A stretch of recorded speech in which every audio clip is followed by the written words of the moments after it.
Hi folks, HR Funk here. With a report that I have been promising you for months, many of you know that I was invited to attend a 2-day law enforcement only course here in Ohio, and the course is being taught by a former Army Special Forces soldier who is presently a competitive shooter. In fact, he's been shooting competitively for many years, and he is currently a USPSA Grandmaster, and he is a very impressive shooter. The idea behind the course was to improve the skills of law enforcement officers if they should unfortunately find themselves in a situation where they have to employ deadly force and be able to more efficiently defend themselves or the citizens they serve. And the course, I would say, was heavily weighted on shooting quickly but maintaining a superior level of accuracy while shooting at that rate.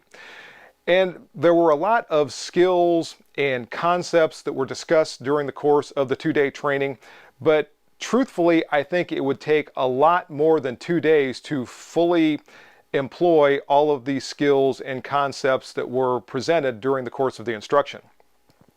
So it really was something to give us all things to work on in our own training to try to develop our skills as we try to get better and better moving into the future. And in that regard, I think it was very good training. I got some things that I can work on in my own shooting, some things maybe I can present in some upcoming videos in the future to try to give you all some ideas. And I think if there was a downside to it, and I discussed this with the gentleman who invited me to the course, was the fact that there was not a lot of what I would call a judgmental aspect to it. We were simply shooting our way through different drills without really any legal or justifiable context. Now, that's not a criticism so much as it is an observation. But in a course, as I said, it was very good instruction. Now, the thing you're all waiting for is the report on the firearms and equipment that I took with me during the course of this instruction, and that's what I'm going to get to in just a moment. Behind me on the bench, I have an array of everything that I took with me, and I think it's safe to say that a lot of the things that I took were of the more budget-friendly or entry-level line of firearms and optics and gear, and not the very high-end, because I really wanted to see how some of these things, especially the things that I've presented in past reviews, were going to hold up during what I was anticipating to be very intensive training. So I've got a lot to tell you about. There were some things that happened during the course. We got rained on very heavily a couple of times the first day, so some of this gear got completely drenched, as did I. The second day was very nice. We had a beautiful, sunny, blue sky, white fluffy clouds, mid-70s day. The second day. The first day, when it wasn't raining, it got pretty hot, so it was kind of like being in a tropical jungle. So we got sort of the steam effect of that type of an environment. So it was something that really was some of the gear that I'm going to talk about. I got to see its performance in a range of environments, not just on that second really nice sunny day. So I'm going to get right into it. A lot of these things, by the way, I have review videos on, and I thought about trying to go through the comment section of this video, or the info section I should say, and put links to everything that I have previously reviewed. And I thought I'm going to end up with 24 links in that info section that nobody's ever going to be able to find what they're looking for if they're trying to look down through there. So what I decided is, if you see something that I'm talking about, because these are going to be discussions of how they perform during this training, it's not going to be an in-depth review. So if you see something you're interested in, just go to the YouTube search window and put in HR Funk, whatever, PSA AR-15 or something like that, and my review should come up. If you don't have that, or if you don't see that and you want to know if I have a review, send me a question in the comment section, and I'll either send you a link or say, yes, I have a review and here's how to find it. In any case, let's get right into it. We'll start talking about all this different gear that I used during this 2-day training course. I decided to start things off with my support gear, and then I'll work my way into ammunition, optics, and firearms. And the first thing I decided to talk about was my 3 Pigeons tactical backpack. I produced a review video on this backpack a couple of months ago, and I got to tell you, it was really handy to use when I was going to this training. I didn't mention it in the intro, but the training course took place in Morrow County, Ohio, which is roughly an hour and a half from where I live. and I knew that I was going to have to make sure that I took everything with me that I might need during the course of this 2-day training session, because I wasn't going to be able to run home at lunchtime and get something I forgot or whatever. So the backpack was great. I'm able to load a lot of things into it. Even so, it's a relatively light backpack, and even though I have it stuffed full of a whole bunch of things right now, it's still not difficult to carry. It did a reasonably good job of keeping things from getting wet while it was raining. Now, it was not in the direct rain when we got the heavy downpour a couple of times on the first day. Even so, nothing inside got wet. I have added a couple of things to the backpack just to make it a little bit more functional. One thing was a canteen, which was nice because during breaks, especially the second day when it was a little bit warmer, and even the first day, it was still very warm that first day, even though it was raining a lot. It was nice to have that canteen attached, no problem attaching it to the MOLLE on the backpack. So all in all, I was very happy with the performance of the Three Pigeons Tactical Backpack.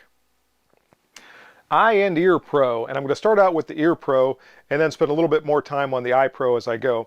My ear protection that I was using during the course of this training session was all from IsoTunes. You might recall a while back I had a couple of videos talking about IsoTunes, or specifically IsoTunes Sport products, and these both performed very, very well. This is something you may have seen in the videos, but I haven't actually talked about or specifically reviewed. And this is the OpMod version, which is the Optics Planet model version of the IsoTunes Sport Caliber ear protection. And these things are great. These go for about $100 on Optics Planet, and they do a very good job of attenuating high-level sounds. At the same time, they have a lot of great functions. I have Bluetooth on my phone to these, and when I take Private Chewy for a walk, a lot of times I have these in and I'm listening to music, or I'm listening to an audiobook or something like that, everything other than Private Chewy's huffing and puffing. But these things, I really, really like these. I used these on the first day that was going to be handgun only because I thought they would be sufficient. And I think if I remember correctly, these attenuate decibels on the order of a 25 decibel reduction from what you would normally be hearing. And they did a very good job. I was able to turn them up when the instructor was talking. He has kind of a soft voice, so I could turn it up in order to hear him, especially if he was some distance away, and then turn the sound completely down or off when the shooting was going on. And I never felt an uncomfortable level of sound coming in while I was using these. So again, this is the IsoTunes Sport Caliber, the OpMod version. Check out Optics Planet if you want to get more information on those. Oh, and one last thing about the IsoTunes Caliber. These are very comfortable. I had these in all day on the first day of training from 9 o'clock in the morning until 5 o'clock in the afternoon, and they never felt uncomfortable in my ears. And they also have the added benefit of, if I get a phone call, all I have to do is tap the right side plug. I can answer the phone call, have whatever conversation I want, then tap it again to end the call. So very convenient, very comfortable, and I really like this product. As I said, check out either IsoTunes website or Optics Planet for more information on that. On the second day, I decided I wanted to go with a muff style of hearing protection for a couple of reasons. First off, day 2 was going to be carbines, and I was a little bit concerned about the plug style Ear Pro and dealing with all of that noise that was going to be coming from the carbines, most of which were chambered for the 5.56 NATO cartridge, and some of them, like mine, were also running with muzzle brakes. So I knew I was going to be dealing with a lot louder sound the second day than I did the first day. So I wanted to go with a muff style of hearing protection on day 2, and I opted for the IsoTunes Defy Slim. And these things, for a $50 pair of earmuffs, are great. Now, they don't do all the tricks that the Caliber does. It doesn't have the Bluetooth. You can't listen to music. You can't answer phone calls or whatever. Now, IsoTunes has similar muffs to these that do all those things, but of course they cost a little bit more. But once again, with these, I never felt that the sound level was uncomfortable.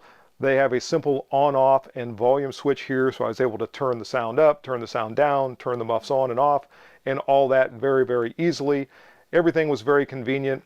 If you want to plug your phone or something else into this jack in the rear, you can do that if you have the proper cord to do so, and listen to music or whatever you need to do.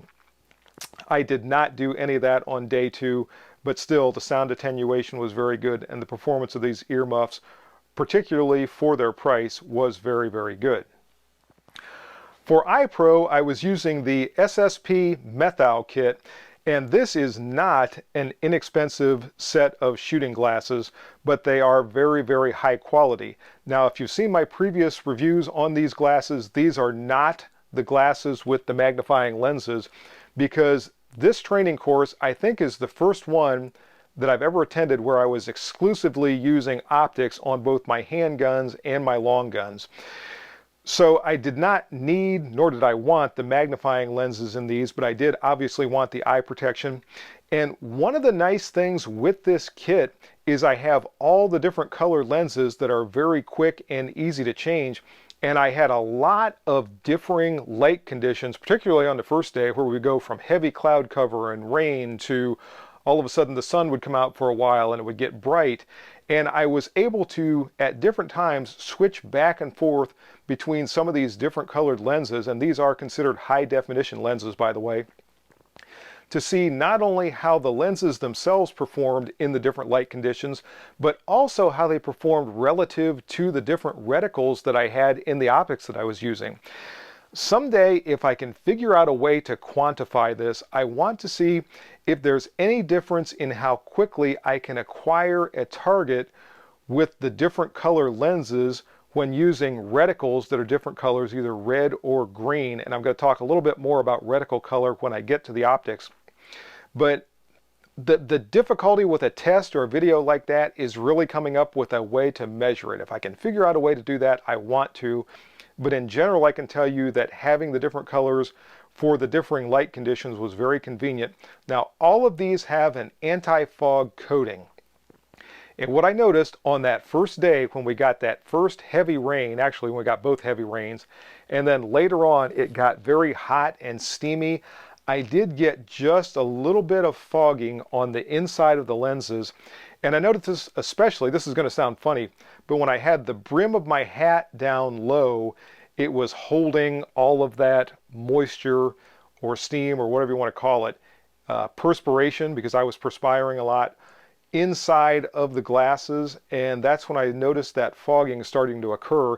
If I raised the brim of my hat a little bit and allowed that all to vent somewhat, then that seemed to sort of mitigate the fogging. So it was kind of an interesting thing that I came up with when I was there, but I did get just a little bit of fog. Now on day 2, I was still using some of the different colors to see how they would perform, but there was no fogging whatsoever of any type, regardless of how I had the brim of my hat on day 2. So I think I can give the SSP glasses a little bit of a pass there, because I doubt there are any glasses that you could put on that would not get some sort of fogging in the conditions we had on that second day. As I said, it was literally like being in a steamy tropical jungle. Otherwise, these glasses perform very, very well.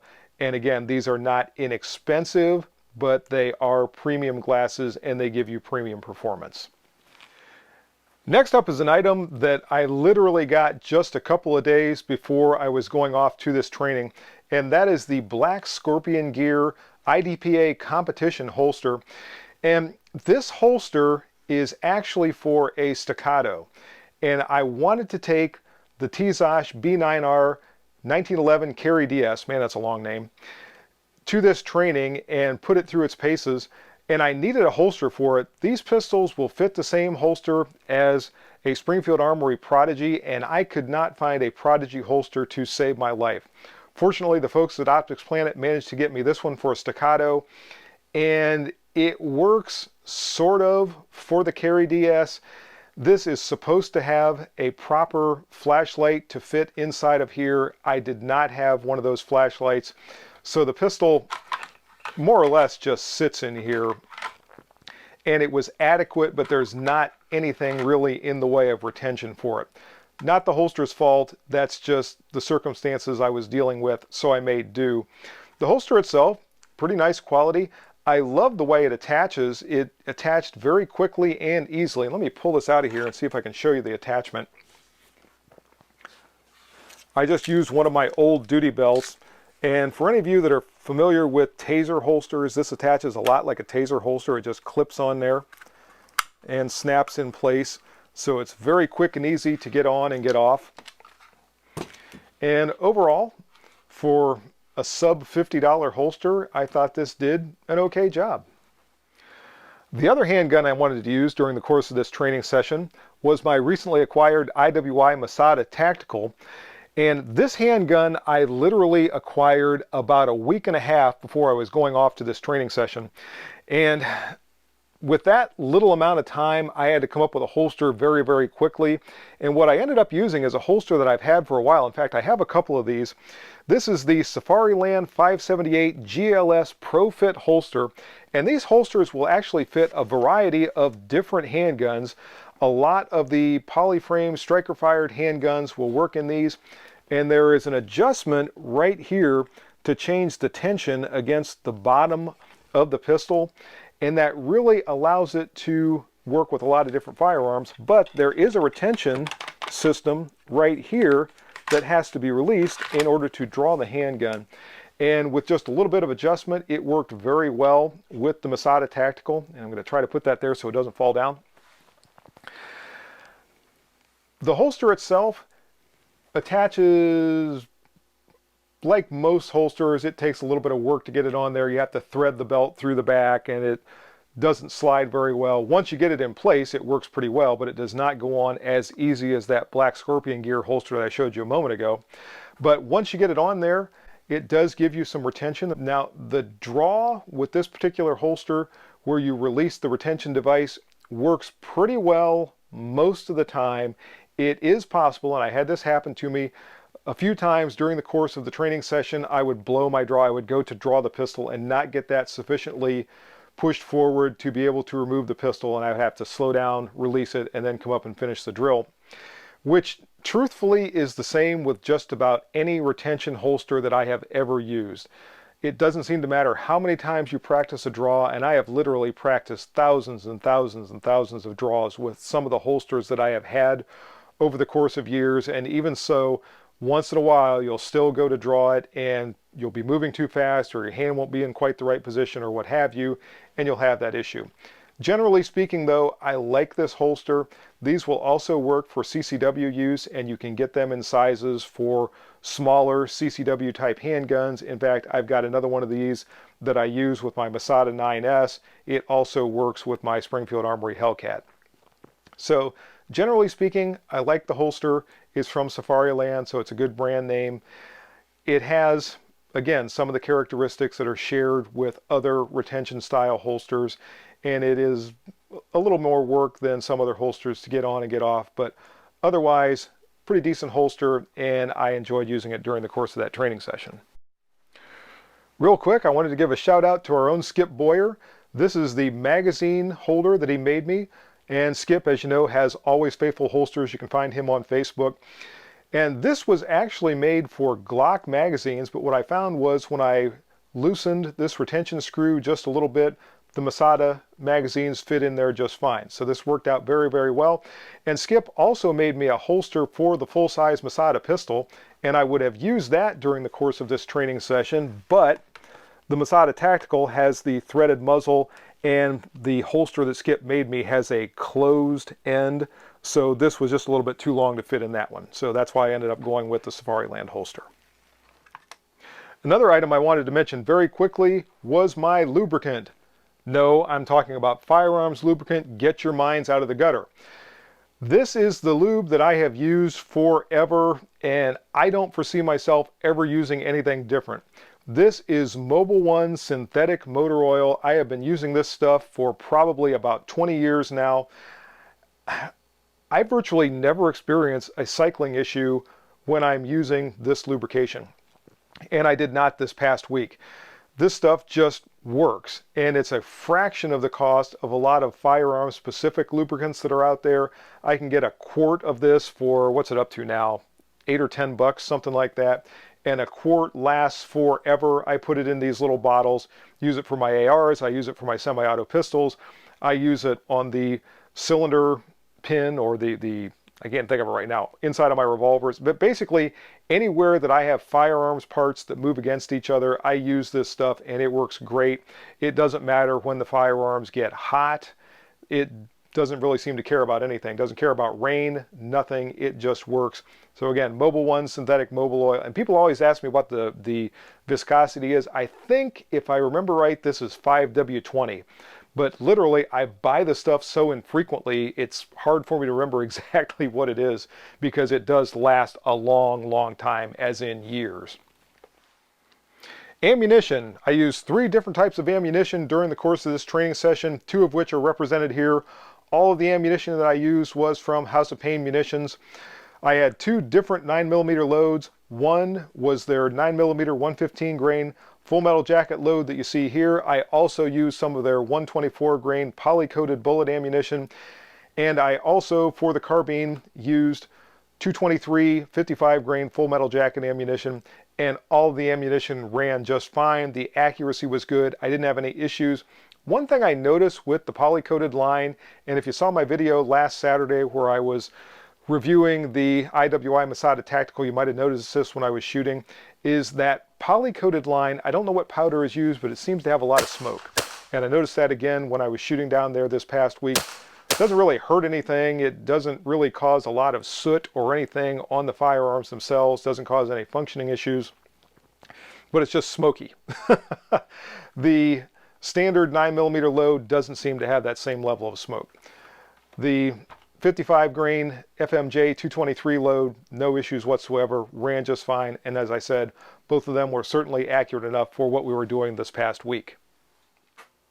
Next up, I want to talk for just a minute about slings, and I'll start out with the McLean sling that I have attached to my PSA carbine here. Obviously, this was a day 2 consideration when we were shooting the carbines, not a day 1 consideration, which was handguns only. And the McLean sling, for the most part, works very, very well. I reviewed this sling a while back. I like it for quick manipulation and release of the firearm. It couldn't be any easier. And then when you want to retain it and make sure it stays in place, all you have to do is clip it back on, tighten the sling, and it holds the firearm very, very well. And if someone tries to take it from you, obviously it's very secure. The only issue I ran into with the McLean sling was there was one day that I released it just like that. I shot my way through a drill. We were all done, and then I started trying to take it off, and I forgot to loosen it. Now, this was my fault, but it took me a while. I'm trying to get this up and over my ear pro and everything else. Finally, I remembered, oh yeah, you got to loosen the sling, and then it comes off. So, minor thing. Obviously, it's something that I'm glad I encountered during training and not some other time. But just something to be aware of with the McLean sling. If you have it cinched down to hold the firearm very close to your body, then you are going to need to make sure that you loosen it before you try to take it off your body.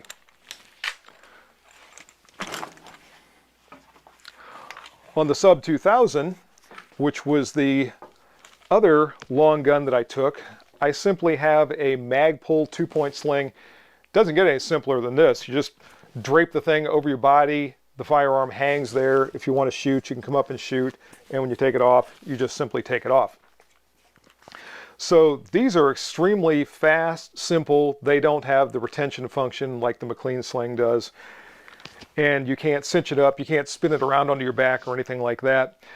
The biggest issue I have with the Magpul sling is it's expensive for what amounts to a nylon strap with a QD release on one end and a clip on the other. I think this thing costs $70 or something like that. And I just think that's a little pricey for what you're buying here. Now, it says Magpul on. I know that's one of the reasons for the price, but for what it is, that just bothers me a little bit. But again, for a 2-point sling, it functioned just fine during the course of that training session. The last item of support gear I want to mention are a couple of magazines, and I've never specifically reviewed these, but I thought it was worth mentioning in this report. These are both UTG magazines, and I think I might have discussed this one slightly when I had my review of the Generation 3 Sub 2000. But these magazines are very inexpensive, And I got them more out of curiosity than anything else to see how they were going to run. And both of these ran just fine. This one in the sub 2000 and this one in my PSA AR-15. The only issue that I ran into had nothing to do with the cycling of these magazines, but I accidentally loaded 31 rounds of ammunition in the AR-15 magazine before one of the drills, and when I went to insert it into the magazine well of my rifle, it wouldn't go in, and I couldn't figure out what was going on at first. I pulled this out, and I ended up taking a round out, and then during the course of that drill, I was counting the rounds that I fired in the magazine, and I realized that I had 31 rounds in there to begin with, which caused the top of the magazine to expand to the point that it did not want to actually seat in the magazine well of my rifle. So again, that was my fault, but I wanted to point it out that it is possible to do that with these UTG AR magazines. Otherwise, I think these are perfectly fine for range and training use.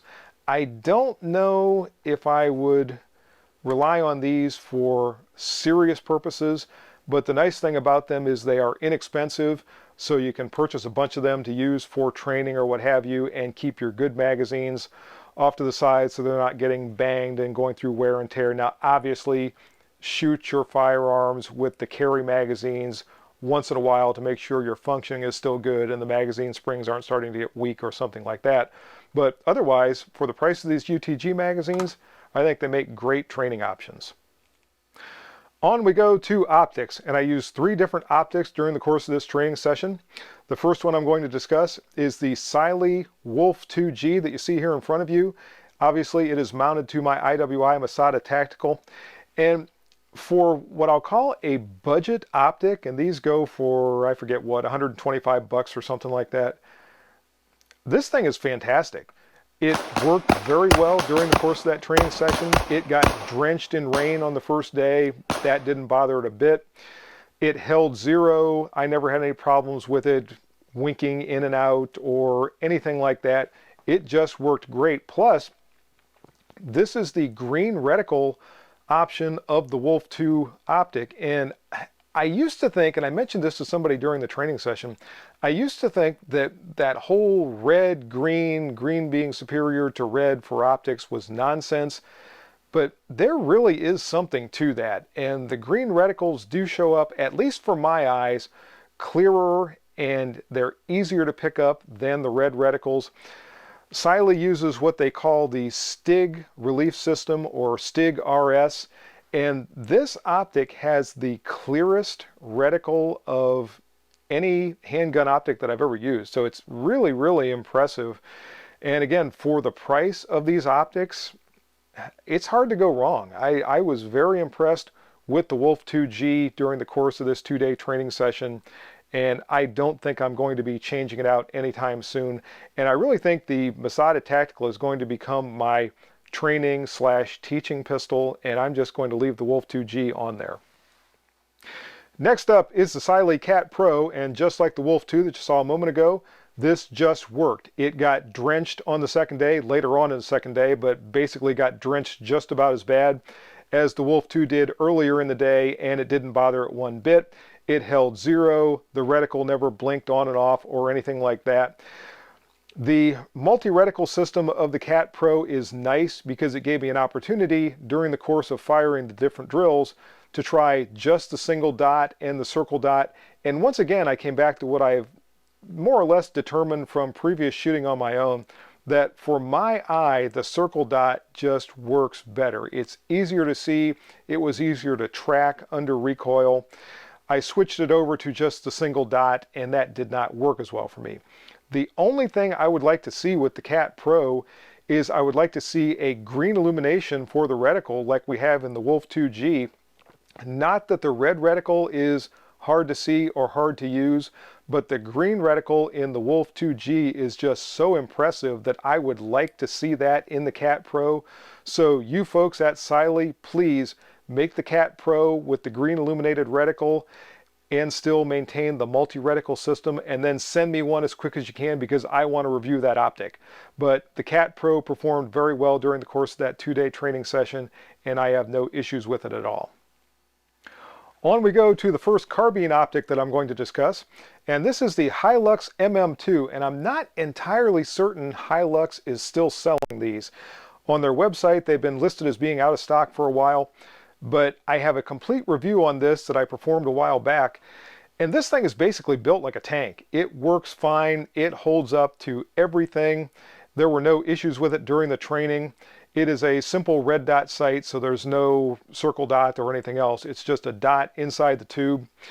The only downside, and it's not a huge downside, is the reticle can be set to sleep after a certain period of time, or you can completely disable that so the reticle is on all the time, but there's no shake awake. So if it goes to sleep, if you have a program for a delay after which it goes to sleep, then it does not automatically come back on when it senses movement. When you leave it on all the time, which is typically what I do, the battery still lasts for a long, long time. It's rated at something like 50,000 hours or 60,000 hours or something like that on a medium illumination setting. But that's the one thing that I think this optic has that sort of shows that it's becoming a bit dated. And who knows, maybe Hilux is going to update this so it's got that shake awake and maybe give it some other features. I don't know. But if you run across one of these that is on a used firearm, or you see the optic itself in a used case, don't hesitate to go with an MM2, because this one has worked very well for me, and I've had it now for, I think, 3 years at this point. And the last optic I'll cover is the Siley GT10 that you see here. And these optics are extremely affordable. This sells for something like $80. And it has the green illuminated reticle. And once again, what I noticed when I looked through this optic is that green, I think it's a 3-minute of angle dot, seems very clear and very round to me. I have a slight astigmatism, and the red optics, or I should say the red illuminated dots, tend to not look round. They take on other shapes, whereas this looks very clear, very round. And again, I'm just impressed with this optic, particularly for its price. The only issue I've had with the GT10 really has nothing to do with the optic itself, but when I got it, it had a bikini style lens cover, and the rubber band that held the bikini covers over the lenses broke. So I don't have that anymore, but since this firearm typically lives folded up inside a briefcase, I'm not too worried about the optic surviving in that type of an environment. During the course of the training, the optic worked just fine. There were no issues whatsoever. And with all the optics I used, all of which I would consider budget optics, 3 Sileys and the Hilux MMR, there were no issues whatsoever. So I was very happy with the performance of all the optics that I used during the course of this 2-day training session. Last but not least, let's talk firearms. I started out day 1 with my IWI Masada Tactical, and as I mentioned to some folks in the comments from my review last Saturday, I got this pistol just a few days before I was going to be attending this course, so I didn't have very long to get the optic mounted. I wanted to get the review video done that some of you already saw, and basically it was a rush. One thing I did, and I actually meant to mention this in the review video and I forgot, the thread protector on the threaded barrel did not have anything to retain it, and I noticed after shooting it during my initial review that it was loose, and I was worried that while attending this training and going through drills where I couldn't check that thing routinely, that I might not notice it was getting looser and looser, and it might all of a sudden take a ride with a bullet down range. So I went to the local hardware store and I bought an O-ring that you can see maybe right here. You might not be able to see that. This is a 3/8 inch diameter, 3/8 inch inner diameter O-ring that cost me 45 cents, and it fit just perfect over these threads. I tightened the thread protector down against the O-ring and it has never loosened. So that worked very well. I have mentioned in the past, I wish manufacturers would just include a high temperature O-ring whenever they have a threaded barrel with a thread protector, so you didn't have to worry about that thing. It seems like every one of them I've ever used has a tendency to come loose if they don't have something like that securing them. But if you have that issue, or you're curious about how to secure your thread protector, that cheap 45-cent O-ring worked very well for me. There were no issues with the function of the pistol whatsoever. The accuracy was very good. I really like these handguns, and nothing about the performance of this pistol during that training course did anything to change my opinion of the Masada pistols, and especially the Masada Tactical in particular. On we go to the TSOSH B9R 1911 Carry DS, and just as with the Masada Tactical, this pistol ran 100%. There were no issues whatsoever, and both of these handguns, I should have mentioned this with the Masada, used both the 115 grain full metal jacket and the 124 grain poly-coated ammo from House of Pain, and neither one of them had any cycling issues whatsoever. Now, one thing I noticed shooting the Carry DS right after, or maybe I should say intermittent with the Masada, was I'm able to acquire my sights and my target and shoot the Masada Tactical faster than I can with the Carry DS. And I think a lot of that has to do with two things. First, the grip circumference of the Carry DS really changes the feel of this handgun as opposed to what you typically have with a standard capacity 1911, and it's really maybe just a little bit big for my hands with those 17 round 9mm magazines, and between that and having to cycle the safety, and I might be able to show you this,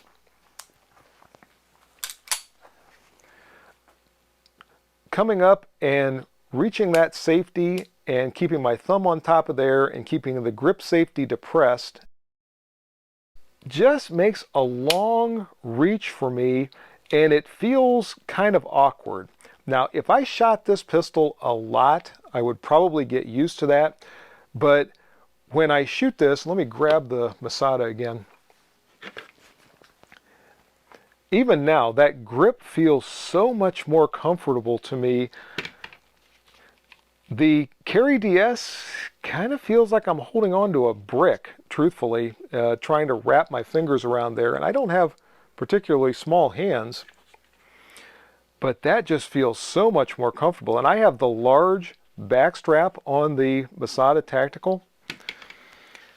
So I like this pistol. I like the way it functions, but when it comes to actually shooting, this feels a lot better to me. And as I said earlier, this is going to become my new training / teaching pistol because I really, really like the way it shoots. I like the trigger. I like the pointing characteristics. I like the way it handles recoil.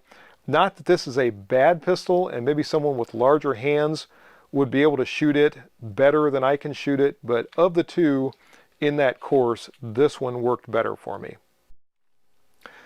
Moving on to carbines, and I'll start out with my Palmetto State Armory PA-15. And I've got to tell you folks, I do not know why so many people have a negative opinion of Palmetto State Armory AR-15s. This thing has been an outstanding firearm. I've had it for 3.5 years or thereabouts.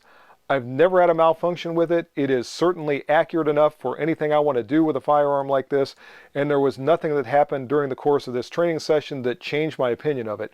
It just works. It works very well, and there's nothing negative I can say about at least this Palmetto State Armory AR-15 or the other one that I have, which is a full-size firearm. This one, as some of you know, is an SBR. It has the 10.5-inch barrel, which in the type of shooting we were doing in this training session makes it somewhat violent in terms of its recoil.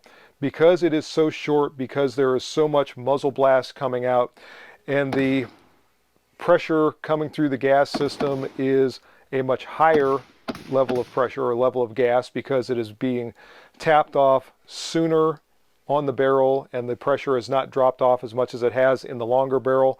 It causes a violent cycling of the recoil system. And when you're trying to shoot fast, you really notice all that. If you're shooting slowly or leisurely, maybe not so much, but with this, that's definitely noticeable, which is not really a knock against the firearm. This is not really intended to be a leisurely firearm. This is something that's intended to be very easy to carry, something that's very maneuverable in tight confines, something you can get in and out of a vehicle with quickly, something that you can keep in a relatively small storage space. And when it comes to those qualities, this is a very, very good option. And as I said, it's extremely reliable.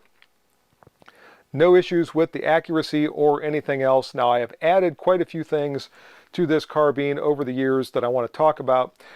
The first one I'm going to talk about is the Control Solutions muzzle brake. Now, because this is such a short barrel and because of that blast that we get coming out of the front with the 5.56 NATO cartridge, this really helps to sort of tame down the muzzle rise, and that was evident when I was shooting this firearm. Unfortunately, the people all around me were very aware of the muzzle brake as well, because you get a lot of that blast being vented out to the sides, and I had some folks that were right next to me, and I felt kind of bad because I didn't want to disrupt anyone else's training experience, and I felt like I was doing that somewhat. So this is just something to be aware of, I guess, with any sort of a muzzle brake, because I noticed some of the other people who were in attendance at the training session having the same issue with muzzle brakes of their own. I don't think anyone else had a Control Solutions brake, but I saw other brakes being used on other rifles. And again, that's just something to be aware of. The Fab Defense furniture that I put on here, I really like.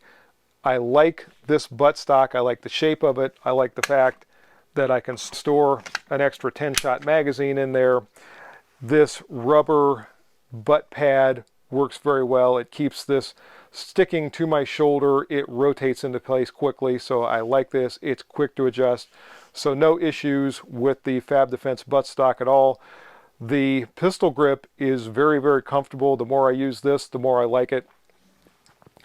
And this fore end, once I got the thing on, if you saw the video where I was trying to install this, you know that this took a lot of work and some modification to get this thing on here. But once I got the thing on, it works pretty well. So all of the Fab Defense furniture is okay, but beware of these fore ends. If you get this, you might have some work to do to get it to fit on your rifle.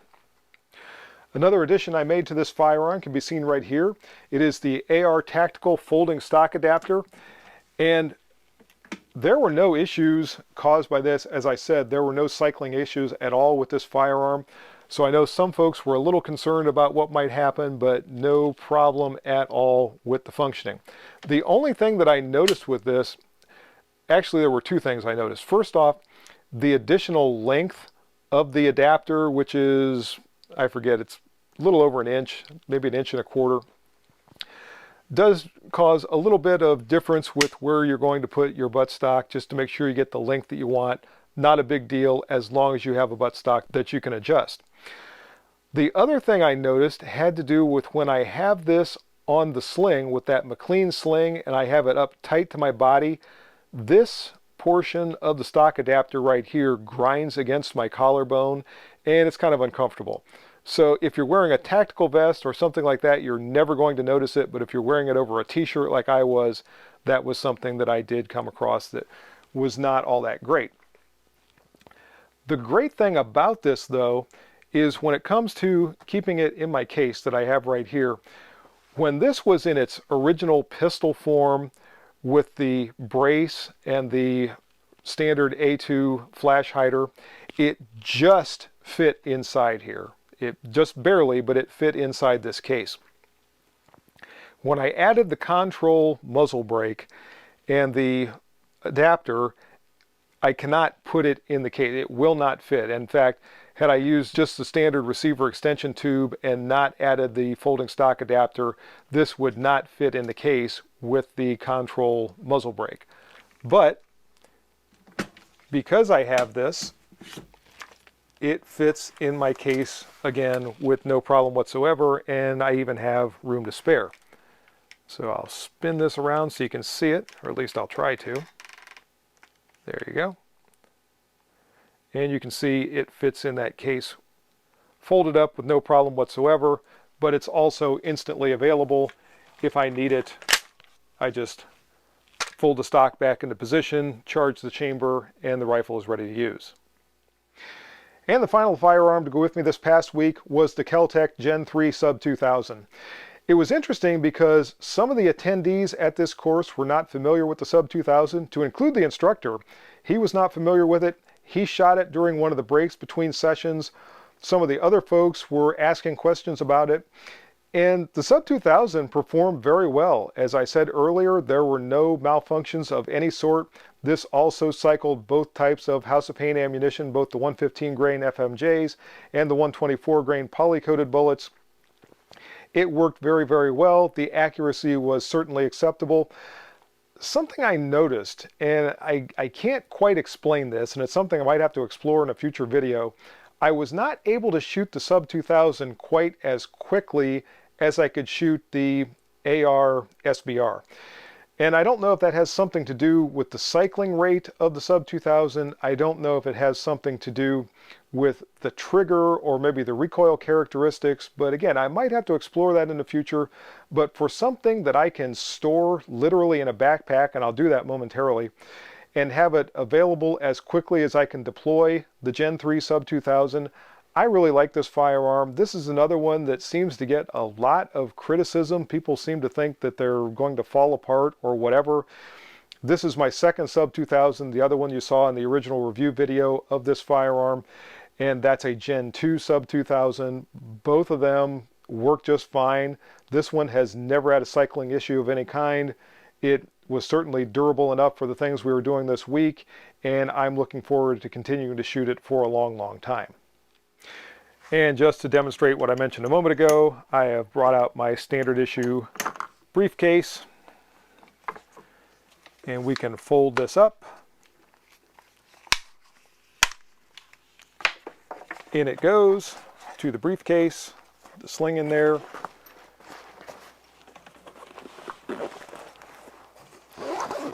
And if I can get the zipper to cooperate.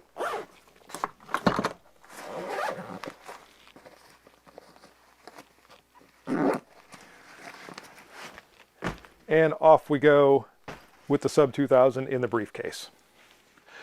So there you go, folks. That's my report on the 2-day law enforcement only training course that I went to. I hope you enjoyed it. If you have any questions or comments about this video, as always, make sure you forward those to me. And until next time, good shooting. Bye-bye.